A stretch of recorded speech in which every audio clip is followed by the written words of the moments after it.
No dia do aniversário de 50 anos de Heitor Sampaio, as únicas coisas que ele recebeu foi apenas o silêncio e a solidão até que Renata, uma vendedora de bolos caseiros, bateu na porta errada com um sorriso que ele não sabia mais reconhecer. O que parecia um simples engano escondia uma conexão impossível entre os dois. E quanto mais Heitor tentava afastar Renata, mais o passado que ele havia enterrado voltava à superfície. E havia alguém que faria qualquer coisa para que a verdade continuasse enterrada para sempre.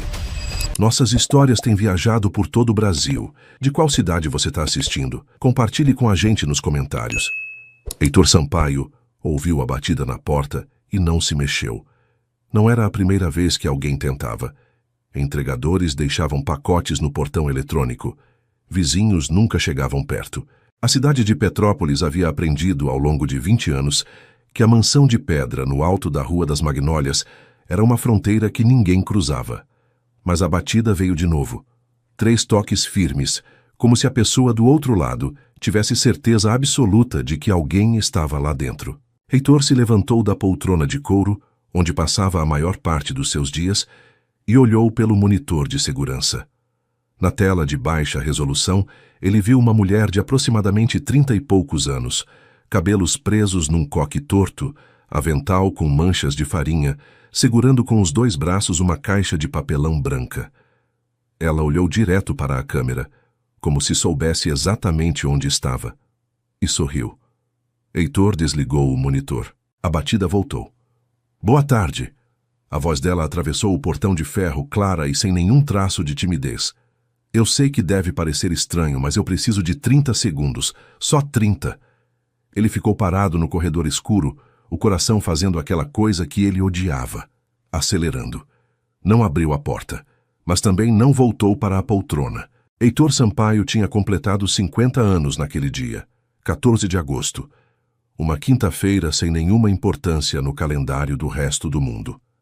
Não havia bolo, não havia ligação, não havia nada além da luz amarelada da mansão e do cheiro velho dos livros que cobriam cada parede do seu escritório. Ele não esperava outra coisa. Havia construído a solidão com cuidado, tijolo por tijolo, ao longo de 2 décadas. Depois do que aconteceu, do que ele acreditava que tinha acontecido, Heitor Sampaio decidiu que o mundo lá fora era um lugar que ele não precisava mais frequentar. Transferiu a gestão das empresas para um conselho de diretores. Vendeu o apartamento em São Paulo. Assinou contratos à distância. Tomou decisões por e-mail e se fechou na mansão que herdou do pai, como se ela fosse o único lugar do planeta onde ninguém poderia chegar perto o suficiente para machucar. A mansão em Petrópolis era grande demais para uma pessoa só. 12 cômodos, 2 andares, um jardim que um jardineiro visitava às quartas-feiras sem nunca ver o dono da casa. Heitor vivia nos 3 cômodos do andar de baixo: escritório, quarto, cozinha. O resto havia virado um museu empoeirado de uma vida que ele preferiu não terminar de viver. Dona Carmen, a cozinheira que trabalhava com ele há 15 anos, aparecia às terças e sextas, deixava marmitas na geladeira e saía sem fazer perguntas. Era o arranjo perfeito. Era o silêncio que ele havia escolhido. Naquele dia, porém, Dona Carmen não havia aparecido. Tinha ligado pela manhã para avisar que estava com febre e que mandaria a filha no dia seguinte repor as marmitas. Heitor dissera que não era necessário. Dona Carmen dissera que ia mandar assim mesmo. Heitor desligou o telefone e não pensou mais no assunto. O que ele não sabia, o que ninguém havia se dado ao trabalho de explicar, era que a sobrinha de Dona Carmen havia anotado o endereço errado. A batida voltou pela 3ª vez. "Olha, eu entendo se o senhor não quer abrir." A voz lá fora perdeu um pouco da firmeza, mas não a coragem. "Mas eu fiz esse bolo hoje de manhã e seria uma pena jogar fora. É de laranja com calda de maracujá. Fiz com laranjas do quintal mesmo." Heitor caminhou até o monitor e ligou de novo. A mulher ainda estava lá. Agora ela olhava para o lado, para o jardim, e ele pôde ver melhor o rosto dela. Cansado, mas com uma expressão que ele não sabia mais nomear. Não era pena. Não era interesse. Era uma espécie de alegria tranquila que parecia existir independente de qualquer coisa que acontecesse ao redor. Ele não abria aquele portão havia 4 anos. Heitor Sampaio, aos 50 anos, Foi até o painel de controle e pressionou o botão. O portão de ferro abriu. Ele mesmo não entendeu por quê. A mulher entrou devagar, olhando para os lados como quem entra num lugar que não esperava encontrar, e parou a 3 metros da porta principal. De perto, Heitor pôde ver que ela estava com um sapato de borracha surrado e que a caixa de papelão tinha uma etiqueta colada com fita adesiva escrita à mão. Para o Sr. Heitor. Feliz aniversário. Ela olhou para ele com um sorriso levemente envergonhado. Eu sou Renata, sobrinha da Dona Carmen. Heitor ficou parado na soleira. Ela me mandou trazer o bolo. Disse que nunca deixou o seu aniversário passar em branco em 15 anos e não ia deixar agora. Havia algo naquela frase que ele não soube defender. Ele olhou para a caixa, olhou para ela. Pode deixar no portão, disse, a voz saindo mais áspera do que pretendia. Renata piscou. O portão fica lá atrás. Eu sei onde fica o meu portão. Ela inclinou a cabeça levemente, como se estivesse considerando alguma coisa, e então disse com uma calma desconcertante: tudo bem, mas eu ia precisar de uma assinatura confirmando a entrega. Minha tia vai perguntar se o senhor recebeu pessoalmente. Era mentira. Heitor sabia que era mentira. Ela sabia que ele sabia. Mas algo naquela mulher, naquela caixa, naquele cheiro de laranja que agora chegava até ele pelo vento frio da serra, fez com que Heitor Sampaio desse um passo para frente, pela primeira vez em muito tempo, em direção a alguém. 5 minutos, ele disse. Renata sorriu de um jeito que ele não viu vindo, e havia algo naquele sorriso, uma familiaridade estranha como de algo que ele já tinha visto antes, mas não conseguia lembrar onde, que ficou dentro dele muito depois que a tarde escureceu. O que Heitor ainda não sabia era que aquele encontro não tinha sido um acidente, e que havia alguém a poucos quilômetros dali observando tudo com olhos que não queriam que aquela porta voltasse a se abrir. Nunca mais. Se você também acredita que uma segunda chance pode chegar da forma mais inesperada, deixe o seu like para apoiar essa história. Cada curtida nos ajuda a continuar trazendo histórias assim para você. Renata entrou na mansão segurando a caixa com os 2 braços, os olhos percorrendo o corredor, como quem tenta entender um lugar sem fazer perguntas em voz alta. Heitor andava à sua frente sem dizer nada. Só parou na entrada da cozinha e apontou para a mesa de madeira escura no centro do cômodo. Pode deixar aí. Renata colocou a caixa com cuidado, abriu a aba de papelão e empurrou levemente na direção dele. O bolo estava dentro de um prato de louça coberto por papel celofane. A calda de maracujá tinha escorrido um pouco pela lateral e formado uma poça dourada no fundo da caixa. Heitor olhou para o bolo. Não disse nada por um tempo comprido demais. Minha tia faz esse bolo desde que começou a trabalhar aqui, disse Renata, com uma voz que não forçava a conversa, apenas preenchia o silêncio com algo gentil. Ela diz que é a receita da mãe dela, que laranja de Petrópolis tem um gosto diferente de qualquer outro lugar do mundo. Dona Carmen exagera. Ela exagera em tudo, mas o bolo é bom de verdade. Heitor olhou para ela. Renata não desviou os olhos. Havia algo naquela mulher que o deixava sem saber onde colocar as mãos. Não era beleza, não era ousadia. Era uma presença, firme e tranquila ao mesmo tempo, que ele não encontrava em nenhuma pessoa há mais tempo do que conseguia calcular. Você pode ir, ele disse. Renata pegou a caixa vazia. Feliz aniversário, Sr. Heitor. Ele não respondeu. Ela saiu. E Heitor ficou parado no meio da cozinha, sozinho com um bolo de laranja que cheirava a uma vida que ele havia decidido não ter. O problema começou no dia seguinte. Heitor acordou às 6 da manhã, como sempre.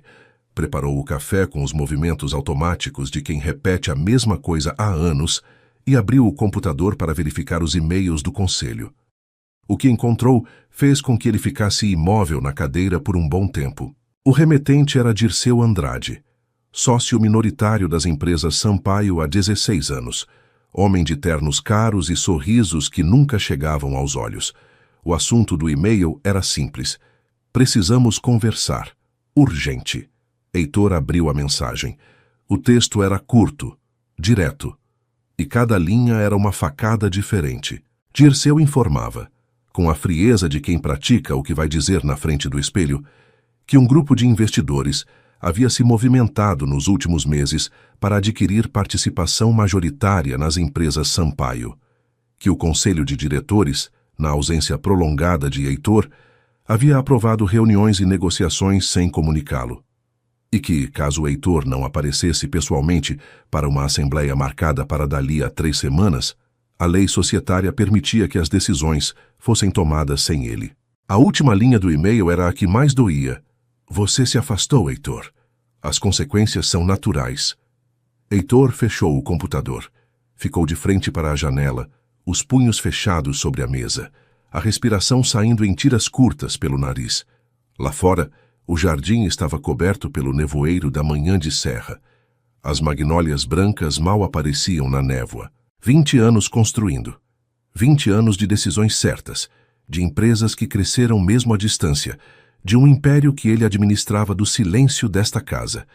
E Dirceu Andrade achava que bastavam 3 semanas para tomar tudo. O que Heitor não sabia, o que o e-mail cuidadosamente omitia, era que Dirceu havia começado aquela manobra muito antes.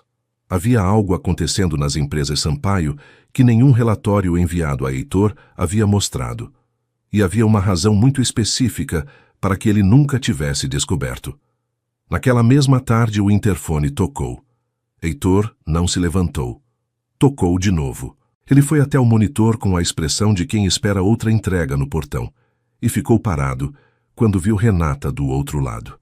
Desta vez, sem avental, cabelos soltos, uma sacola de pano no braço.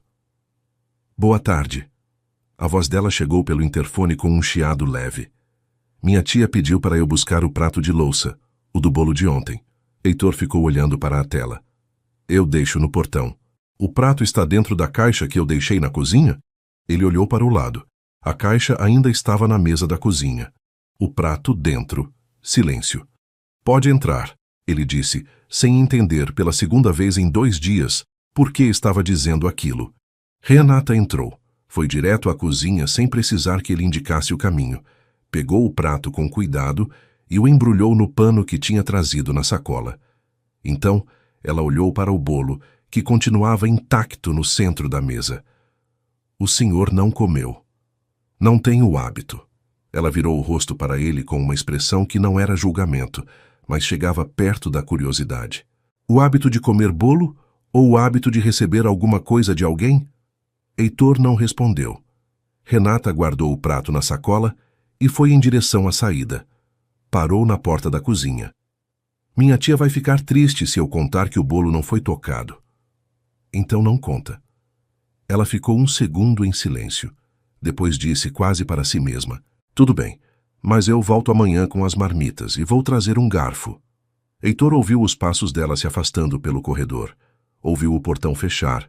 Olhou para o bolo de laranja e, pela primeira vez em mais anos do que conseguia lembrar, Heitor Sampaio cortou um pedaço. Mas enquanto mastigava em silêncio, uma coisa não saía da sua cabeça.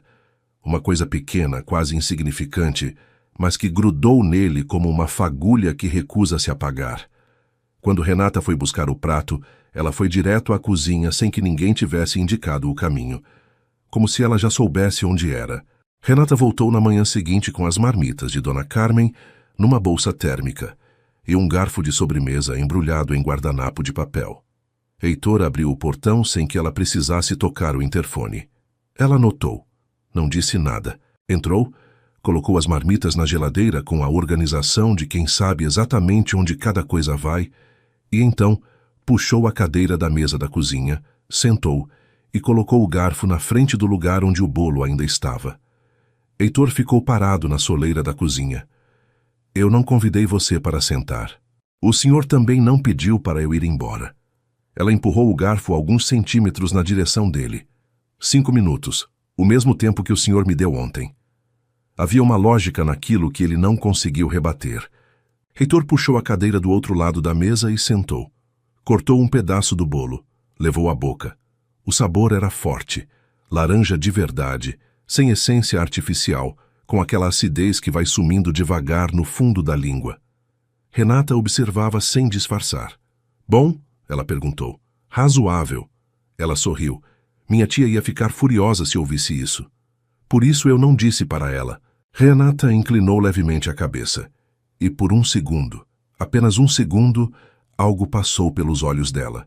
Não era pena, não era admiração, era reconhecimento.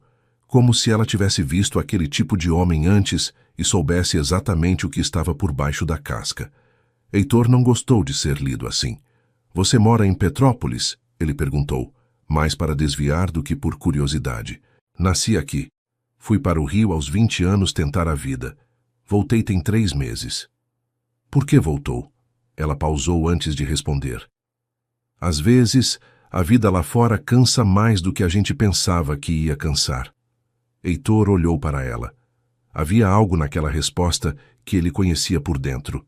Nos dias que se seguiram, Renata voltou a cada entrega de marmita, terça e sexta, e sempre encontrava uma razão pequena para ficar alguns minutos a mais.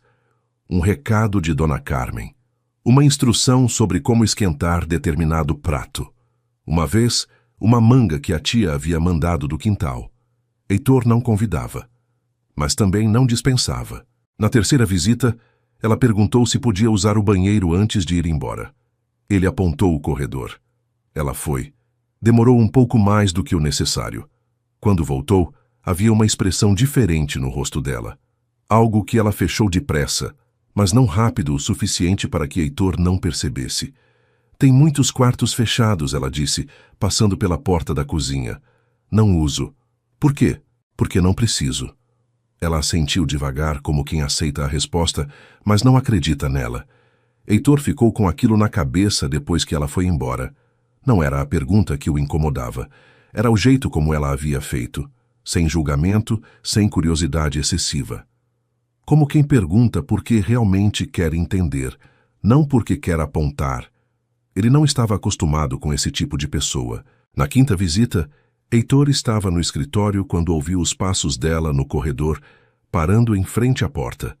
Ele não disse nada. Ela bateu de leve. Pode? Ela perguntou pelo vão da porta entreaberta. Já que você bateu, tanto faz. Renata entrou devagar, os olhos percorrendo as prateleiras de livros que cobriam as paredes do chão ao teto. Parou na frente de uma fileira, inclinou a cabeça para ler os títulos. O senhor leu todos esses?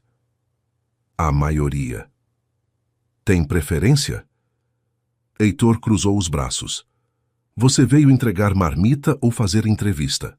Renata virou o rosto para ele com aquele sorriso que ele estava começando a reconhecer, o que aparecia quando ela decidia não recuar.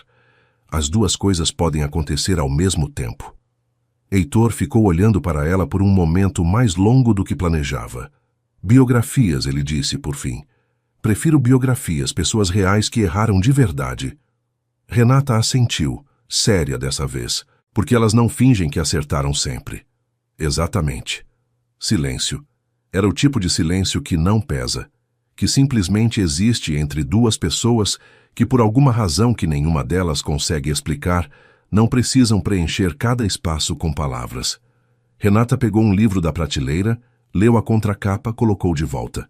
Meu pai também gostava de ler, ela disse de costas para ele. Ficava horas no quarto com um livro. A gente passava pela porta e sabia que não podia entrar. A voz dela tinha mudado. Ficou mais baixa, mais longe. Ele era assim? Heitor perguntou. Fechado? Ela demorou um segundo. Ele era assustado, ela disse. Tem diferença. Heitor ficou olhando para as costas dela, para os ombros levemente curvados de quem carrega algo que aprendeu a carregar sem reclamar. E foi naquele momento exato, que ele percebeu que havia algo naquela mulher que ia além de uma entregadora de marmitas mandada pela tia. Havia uma história ali, uma que ela não havia contado. Uma que talvez tivesse a ver com ele de um jeito que ele ainda não entendia. Mas antes que pudesse dizer qualquer coisa, o celular de Renata tocou. Ela olhou para a tela. A expressão fechou num instante. Eu preciso ir. Saiu sem explicação, os passos mais rápidos do que o normal.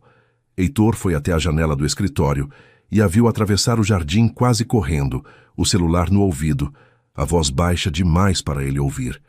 Ela parou um segundo antes de sair pelo portão e olhou para trás, para a janela, como se soubesse que ele estava ali.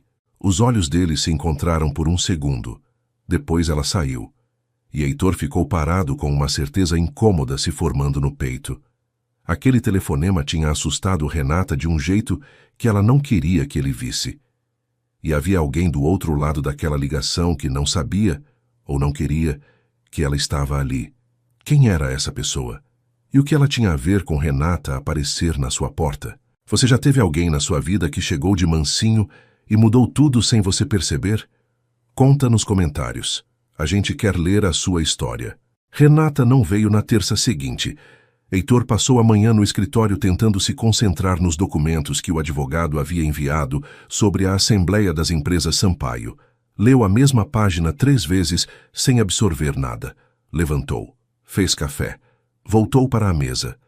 Às 11 da manhã o interfone tocou. Ele foi até o monitor mais rápido do que gostaria de admitir. Era um rapaz jovem com uma bolsa térmica. Deixou as marmitas no portão sem nem perguntar se alguém ia buscar e foi embora num instante. Heitor ficou olhando para a tela do monitor já apagada. Não era Renata. Ele voltou para o escritório, sentou e ficou um bom tempo olhando para a janela sem ver nada em particular. Lá fora, o vento movia as magnólias devagar. O jardim estava quieto como sempre. Heitor Sampaio havia passado 20 anos sem sentir falta de ninguém. Aquilo o incomodou de um jeito que ele não soube onde guardar. Na sexta-feira ela voltou. Chegou com a bolsa térmica, o passo normal e uma expressão que tentava ser a mesma de sempre, mas tinha alguma coisa errada nas bordas. Um cansaço que ela não conseguia esconder completamente. Heitor abriu o portão. Esperou na porta da cozinha enquanto ela organizava as marmitas na geladeira. Você não veio na terça. Não era pergunta, era observação. Mas Renata ouviu o que havia por baixo. Tive um imprevisto. O telefonema de quinta? Ela parou com a mão dentro da geladeira. Ficou assim por um segundo. Depois fechou a porta e virou para ele. O senhor é observador. Tenho muito tempo para isso. Renata colocou a bolsa térmica sobre a bancada e ficou olhando para as mãos por um momento. Heitor não apressou. Aprendeu cedo que silêncio bem colocado abre mais portas do que qualquer pergunta. Foi meu ex-marido, ela disse por fim. A voz saiu quieta, sem drama. Ele liga de vez em quando para lembrar que ainda existe.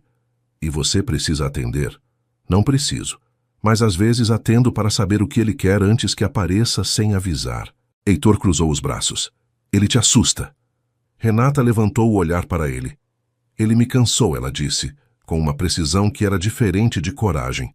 Era a fala de alguém que já passou pelo medo e chegou do outro lado. Tem diferença. Heitor ficou olhando para ela. Ela havia usado as mesmas palavras que usou para falar do pai. Tem diferença. Como se para Renata as palavras precisassem ser exatas. Como se ela tivesse aprendido da forma difícil que chamar as coisas pelo nome errado custava caro. Por que você voltou para Petrópolis? Ele perguntou. Ela puxou a cadeira e sentou, desta vez sem pedir licença. E Heitor percebeu que não se importou. Porque no Rio eu estava num apartamento de um quarto com uma fechadura nova que ele não tinha a chave, mas eu ficava olhando para a porta assim mesmo. Ela fez uma pausa. Petrópolis tem a minha tia. Tem o quintal dela. Tem o cheiro de laranja de manhã. Outro silêncio. Às vezes a gente precisa de um lugar que já conhece para lembrar quem era antes de ter medo. A cozinha ficou quieta. Heitor sentou na cadeira do outro lado da mesa, devagar, como quem não quer assustar alguma coisa frágil que pousou perto. Eu entendo isso, ele disse. Renata olhou para ele. Entende? Esse foi o mesmo motivo pelo qual eu vim para cá. Era a primeira vez em 20 anos que Heitor Sampaio dizia aquilo em voz alta para alguém. O que veio depois foi gradual, como a maré que sobe sem que ninguém veja o exato momento em que a areia some. Renata passou a chegar um pouco mais cedo nas sextas. Heitor passou a deixar a cafeteira ligada. Nenhum dos dois mencionou esse acordo que nunca foi discutido. Conversavam na cozinha, às vezes no corredor. Uma vez, Heitor abriu a porta da biblioteca do 2º andar, um cômodo que estava fechado havia 4 anos, e deixou que ela entrasse, porque ela havia mencionado que gostava de Graciliano Ramos, e ele tinha 3 primeiras edições que ninguém havia tocado em muito tempo. Renata pegou um dos livros com um cuidado que ele notou. Meu pai me ensinou a segurar livro assim, ela disse, passando o polegar pela lombada. Com respeito, como se fosse coisa viva. Seu pai era professor. Ela pausou. Era contador, mas lia como professor. Uma pausa mais longa. Ele morreu quando eu tinha 16 anos. Sinto muito. Foi há muito tempo. Ela colocou o livro de volta com o mesmo cuidado. Mas tem coisas que a gente aprende com uma pessoa que ficam para sempre, né? Independente do tempo. Heitor ficou olhando para ela. Havia algo naquilo, na forma como ela falava do pai, no gesto com o livro, na palavra contador, que tocou numa memória antiga.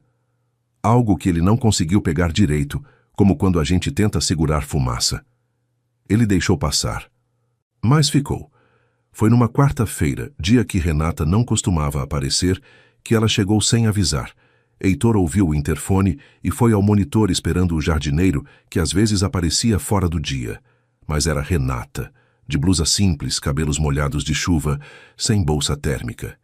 Ele abriu o portão sem perguntar nada.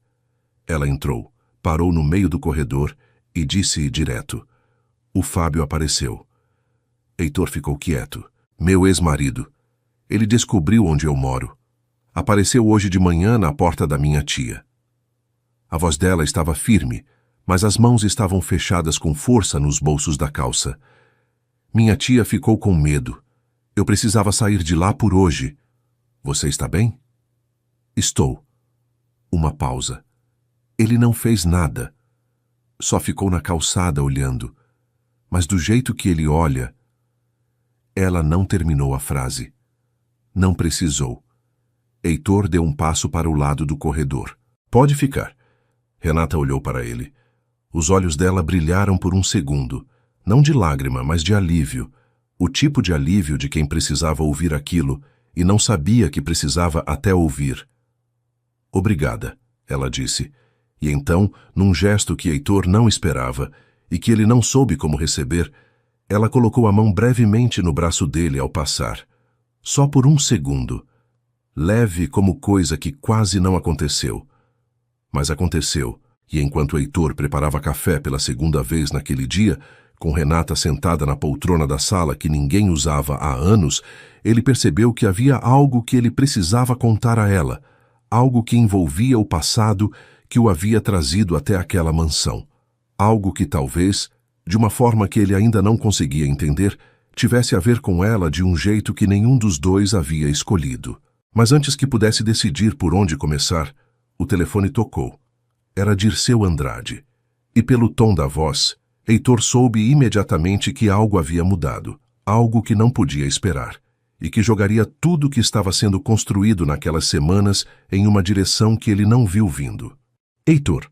A voz de Dirceu Andrade tinha aquela leveza falsa de quem sorri enquanto aperta o nó. "Precisamos falar sobre a Assembleia. Os investidores confirmaram presença. Daqui a 10 dias. Eu sei a data, Dirceu. Então você sabe que sem sua presença física, o Conselho pode votar sem você." Uma pausa calculada. Seria uma pena. Depois de tudo que seu pai construiu. Heitor ficou de costas para a sala onde Renata estava. A voz baixa, controlada. "Eu vou estar lá." Silêncio do outro lado. Não era surpresa. Era recálculo. "Que bom," disse Dirceu por fim. "Então nos vemos em 10 dias." A ligação caiu. Heitor ficou parado no corredor com o telefone na mão, a mandíbula travada. 20 anos. 20 anos ele havia se mantido longe, gerenciado tudo à distância. E nunca, nenhuma vez, Dirceu Andrade havia ousado mover uma peça assim. Algo havia mudado. Alguém havia dado a ele a coragem ou a certeza de que Heitor não apareceria. Mas havia outra coisa. Uma frase que Dirceu usou sem pensar, ou talvez usando com cuidado demais, depois de tudo que seu pai construiu. "Não, depois de tudo que você construiu. O pai." Heitor voltou para a sala.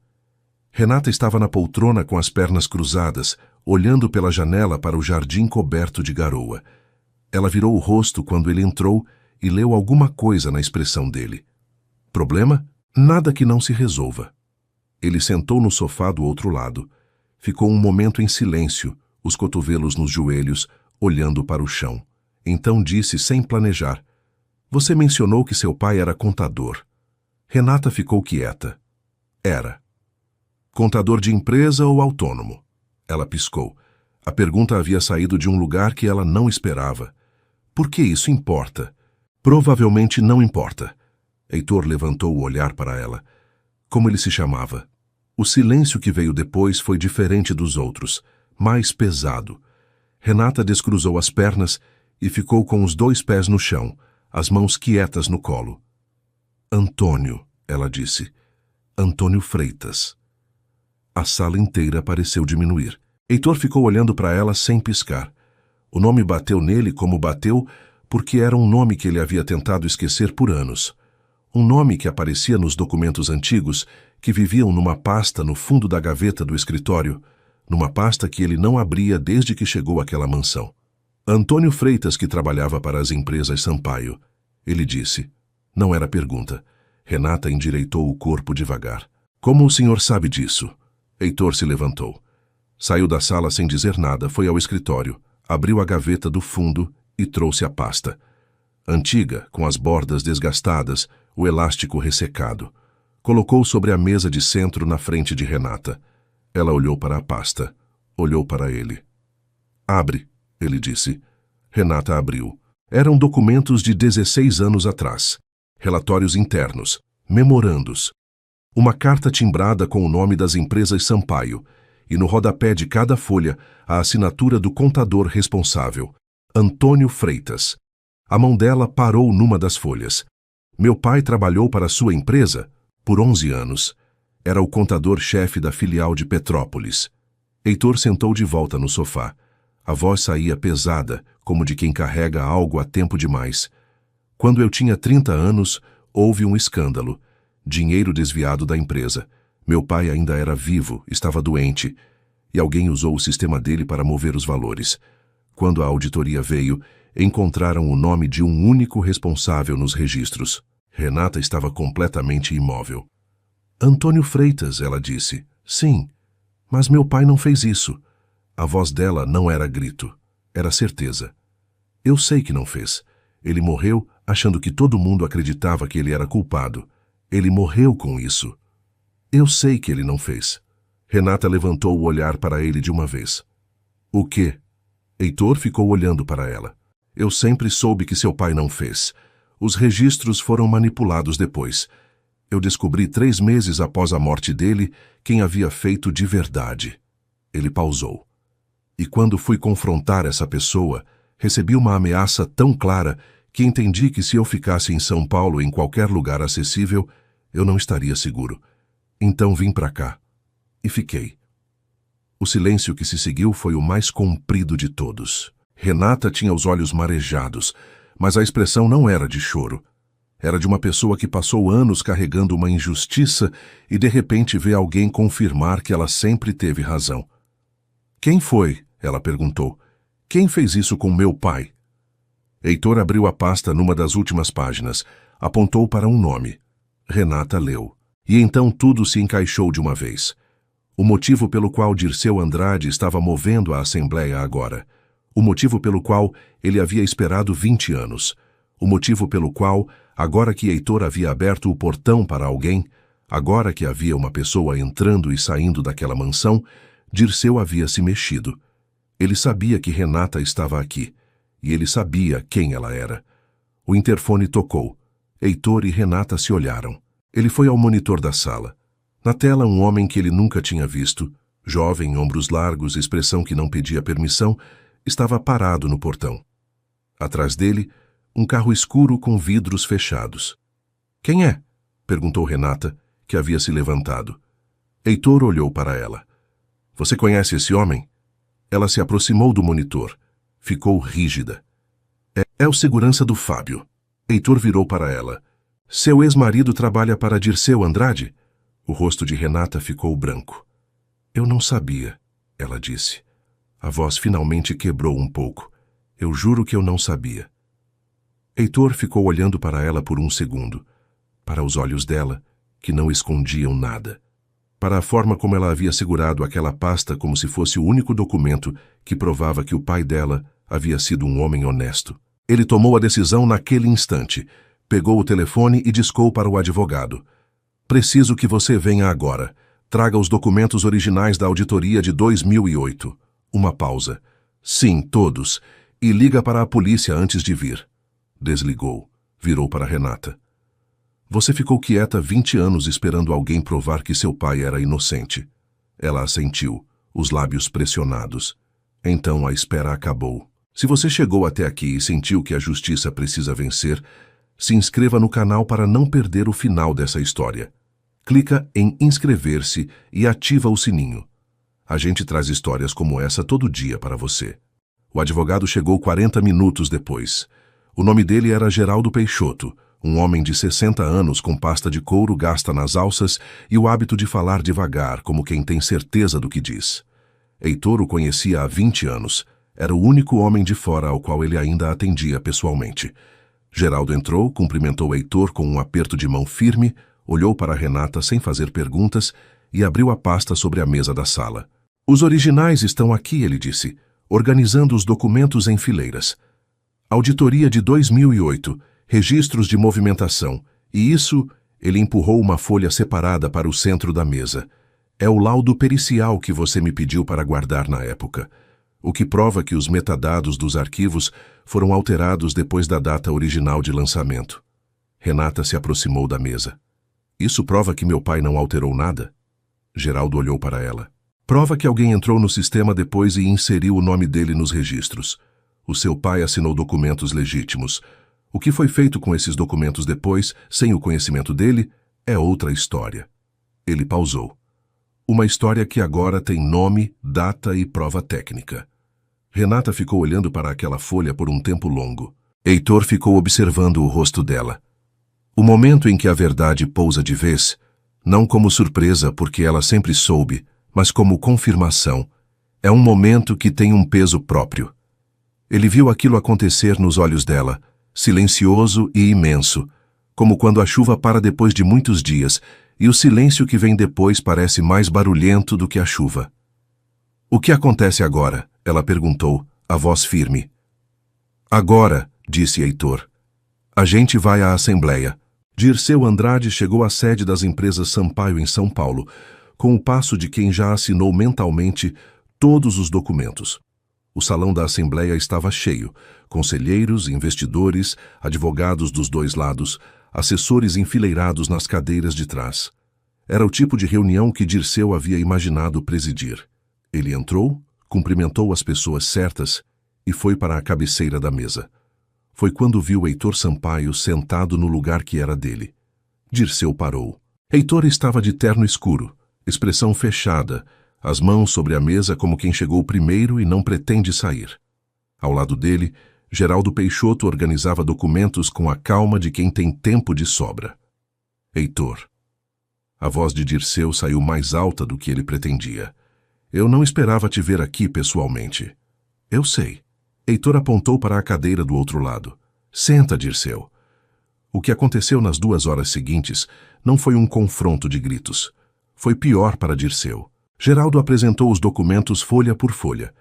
O laudo pericial, os registros originais, os e-mails internos que Heitor havia guardado por 20 anos sem saber exatamente quando ia precisar deles, mas sabendo que ia. A trilha completa de como Dirceu Andrade, então gerente financeiro da filial de Petrópolis, havia usado o login de Antônio Freitas para mover os valores e depois alterado os metadados para apagar os próprios rastros. Dirceu ficou quieto durante a maior parte. Tentou interromper 2 vezes. Geraldo continuou falando. Quando o último documento foi colocado sobre a mesa, o salão estava em silêncio. Um dos investidores, um homem de cabelos brancos que ficara na ponta da mesa ouvindo tudo, se levantou e saiu sem dizer uma palavra. Os outros o seguiram, um a um, como maré que vai embora. Dirceu ficou sentado. Você guardou isso por 20 anos, ele disse, olhando para Heitor. Não era pergunta, era a fala de quem finalmente entende que perdeu. 22, disse Heitor. Eu esperava que você fosse fazer algo assim eventualmente. Precisava que você se movesse primeiro para que a ação fosse completa. Dirceu baixou os olhos para a mesa. O Antônio Freitas era um bom homem, disse Heitor, devagar. Ele não merecia o que você fez com o nome dele. E a filha dele não merecia crescer com aquilo. Dirceu não respondeu. Não havia nada para dizer. Renata estava do lado de fora do salão quando Heitor saiu. Ela não havia entrado. Havia pedido para ficar no corredor. Disse que aquele era o espaço dele, que a batalha era dele. Heitor não havia concordado, mas também não havia insistido.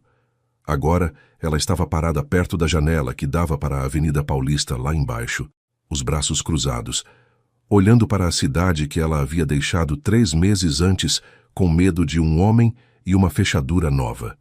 Heitor parou ao lado dela. Acabou? Ela perguntou, sem virar o rosto. Acabou. Ela ficou quieta por um momento. Depois virou para ele, e havia uma expressão no rosto dela que ele não soube nomear imediatamente. E depois soube. Era o rosto de uma pessoa que finalmente pôde pousar algo pesado que carregava faz muito tempo. Meu pai vai poder descansar agora, ela disse. Heitor não respondeu, mas assentiu. Ela olhou para ele por um segundo mais longo. Por que o senhor ficou todos esses anos guardando isso? Podia ter apresentado antes. Podia ter vivido a sua vida. Heitor olhou para a janela. Eu achei que estava me protegendo, ele disse, mas na verdade eu estava com medo. E o medo tem uma forma de convencer a gente de que ficar parado é a mesma coisa que ser prudente. Renata ficou olhando para ele. É a mesma coisa que o meu apartamento no Rio, ela disse baixinho. Exatamente. Silêncio. Lá embaixo, São Paulo seguia em frente sem saber de nada. 2 anos e meio depois, na manhã de uma quinta-feira de agosto, Heitor Sampaio acordou com o cheiro de laranja vindo da cozinha. Não era a primeira vez. Havia se tornado parte da manhã. Aquele cheiro chegando antes de qualquer coisa, antes do café, antes do sol atravessar completamente as janelas da mansão. Ele desceu a escada devagar, passou pelo corredor que agora tinha as janelas abertas, todas elas do chão ao teto, deixando entrar o ar frio e limpo da serra, e entrou na cozinha. Renata estava de costas para ele, a faca descascando laranjas sobre a tábua com o mesmo ritmo de sempre, o avental com manchas de farinha, os cabelos presos no coque torto. Ela ouviu os passos e disse sem virar, "Bom dia, bom dia." Heitor foi para a cafeteira. Ela empurrou uma xícara na direção dele antes que precisasse procurar. Eles ficaram assim por um momento, ela descascando laranjas, ele esperando o café, com o silêncio que existe entre duas pessoas que não precisam mais preencher os espaços. Na janela da cozinha, o jardim estava florido. Dona Carmen havia plantado girassóis ao longo da cerca no ano anterior e eles estavam altos agora, voltados para o sol da manhã. O jardineiro havia reclamado que não combinavam com as magnólias. Renata havia dito que combinavam perfeitamente. O jardineiro não reclamou mais. A mansão dos 12 cômodos não era mais um museu. Eram 12 cômodos abertos, com janelas que deixavam entrar o vento, com livros que saíam das prateleiras e voltavam com marcadores dentro. Com passos de mais de uma pessoa no corredor. Heitor pegou a xícara. Você sabia, ele disse de repente. Renata parou a faca. O quê? Na primeira vez que você entrou aqui, você foi direto à cozinha sem que eu indicasse o caminho. Ele olhou para ela. Você já tinha estado aqui antes. Renata colocou a faca sobre a tábua. Ficou um segundo em silêncio. Eu tinha 4 anos, ela disse. Meu pai me trouxe uma vez ao trabalho. Eu não lembro direito. Só lembro do corredor comprido e do cheiro de madeira velha. Uma pausa. Quando eu entrei da primeira vez, eu reconheci sem saber que estava reconhecendo. Heitor ficou olhando para ela. Por que você nunca disse? Ela virou o rosto para ele com um sorriso pequeno e tranquilo. Porque eu precisava ter certeza primeiro. E depois, ela pegou a faca de volta e voltou para as laranjas. Porque algumas coisas não precisam ser ditas, só precisam ser verdade. O café ficou pronto. Heitor encheu as 2 xícaras.